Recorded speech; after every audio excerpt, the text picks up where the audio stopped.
E aí, gente, tudo bem? Cara, o negócio é o seguinte. Hoje o assunto do nosso vídeo é empuxo. Cara, tem um cara que estudou sobre isso aí, o nome dele é Arquimedes, tá? Então, se puder dar uma olhada lá na história sobre... Tem um conto aí a respeito de um rei que estava achando que estava sendo roubado. Ele mandou fazer uma coroa totalmente de ouro. Ele achou que o cara que fez a coroa não fez usando realmente o metal que ele queria, que no caso nobre, né?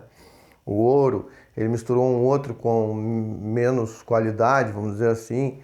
E ele pediu para o Arquimedes, que é um cara que era integrante do reino dele, para tentar descobrir se ele tinha sido roubado ou não, tá? E aí surgiu nessa experiência aí a famosa expressão Eureka. Então, se puder dar uma olhada nisso aí, a gente agradece. Bom, cara, o empuxo é o seguinte, vamos olhar aqui um recipiente contendo água, tá bem? Vamos largar um corpo dentro desse recipiente e ele vai vir parar aqui, ó.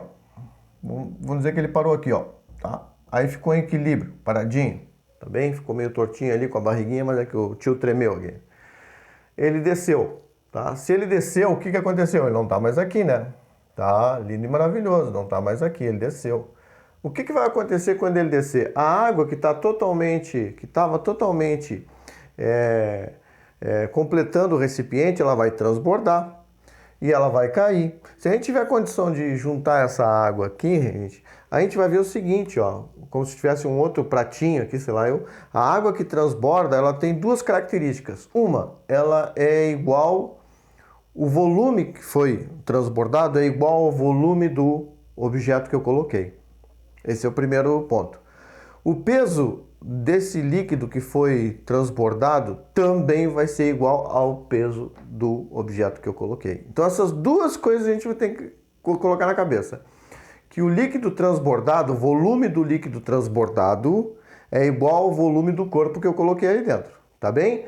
E o peso do líquido, se eu tiver condição de pesar esse líquido que foi transbordado, vai ser também igual ao peso do corpo. Lindo e maravilhoso. Cara, todo corpo tem massa. Se tem massa, olha aqui que a gente vai considerar. Como ele afundou e estacionou aqui, ó, ficou parado aqui, eu vou chamar esse fenômeno de o corpo está em equilíbrio dentro do líquido, tá bem?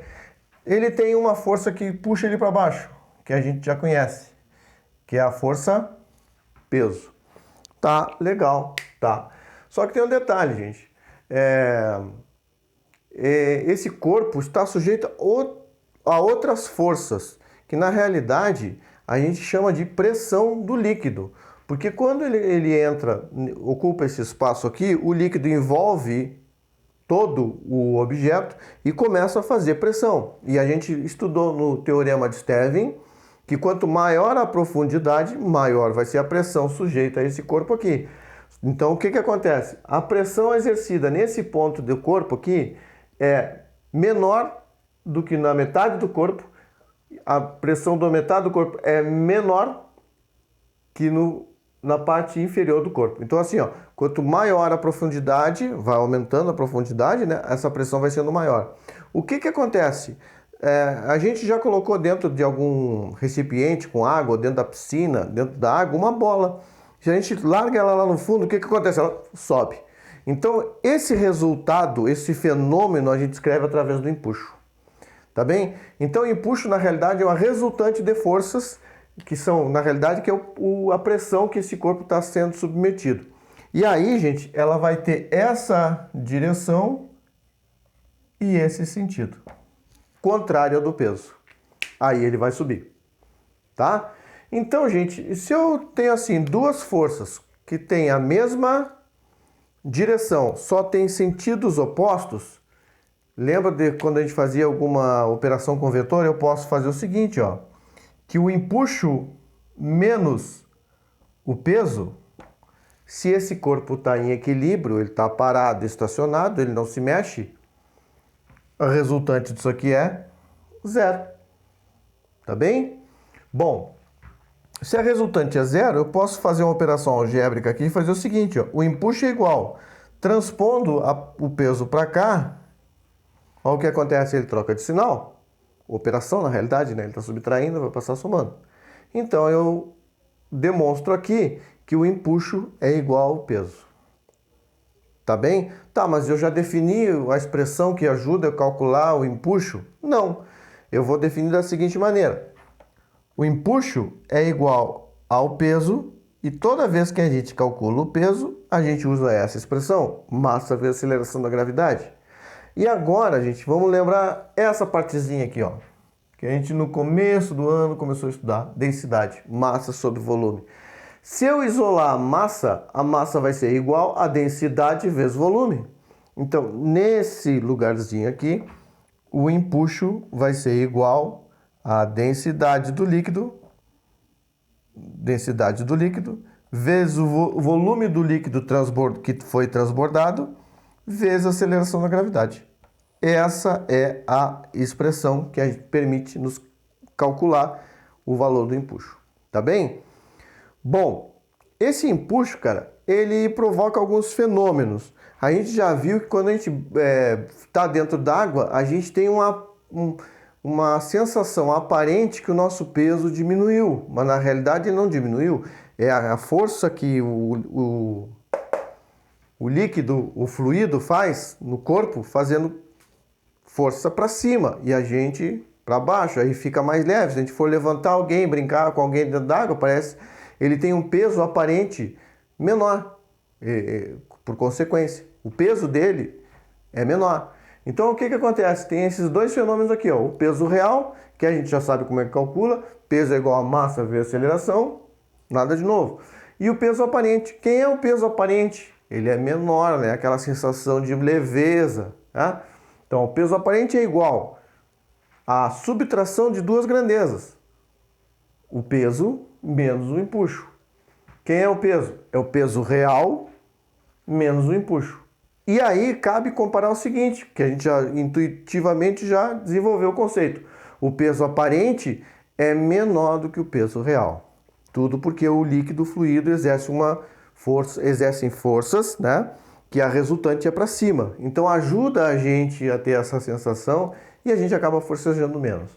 Bom, a gente disse que esse corpo aqui está em equilíbrio quando ele está estacionado aqui. Mas tem situações em que ele vai flutuar, tem situações em que ele vai ficar em equilíbrio e tem situações que ele vai afundar. E aí a gente precisa considerar o seguinte, ó.